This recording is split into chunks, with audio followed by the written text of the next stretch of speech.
Did you know that a female reporter attempted to recreate the famous novel Around the World in 80 days? Not only did she complete it with 8 days to spare, but she also made a detour to interview Jules Verne, the original author. Before we dive into this incredible story, let's first introduce our protagonist, Elizabeth Cochran Seaman, better known as Nellie Bly. Born in 1864, Bly was a pioneering journalist who broke barriers in her field by advocating for women's rights and exposing social injustices. She was a fearless woman who went to great lengths to tell her stories. In 1889, Nellie Bly decided to embark on a daring adventure to recreate the journey from Jules Verne's novel Around the World in 80 days. She aimed to prove that a woman could indeed travel the world independently and efficiently. Little did she know that this ambitious journey would catapult her to worldwide fame. With only 2 days' notice, Bly packed a small bag and boarded the steamship Augusta Victoria on November 14, 1889. Her journey started in New York, across the Atlantic Ocean to England, where she received a warm welcome. However, she didn't stay long in England, as she had a tight schedule and an extraordinary mission to accomplish. As Bly continued her journey, she made an unexpected detour to Amiens, France, to meet the man who inspired her adventure, Jules Verne. On November 20, just 6 days after she began her trip,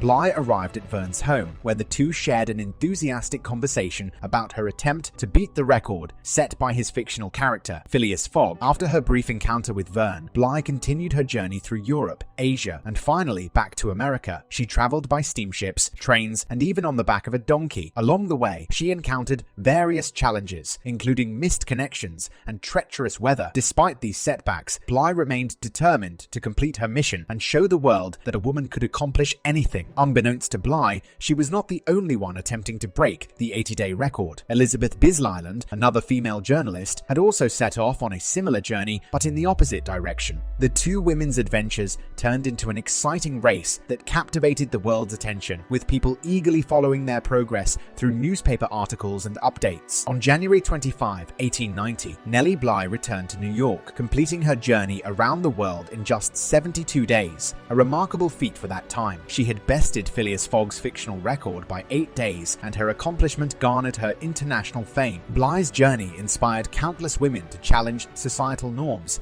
and pursue their dreams. Nellie Bly's incredible story shows us the power of determination, courage, and breaking stereotypes. Her journey around the world in just 72 days not only shattered the 80-day record, but also paved the way for women to take on new challenges and redefine their place in society. Thank you for joining us on this adventure with Nellie Bly. If you enjoyed this video, please give it a thumbs up and don't forget to subscribe to our channel for more fascinating stories. Let us know in the comments what other remarkable journeys or historical figures you'd like us to cover. Until next time, keep exploring the world and breaking boundaries. This is your host Arthur signing off. Stay curious and see you in our next video.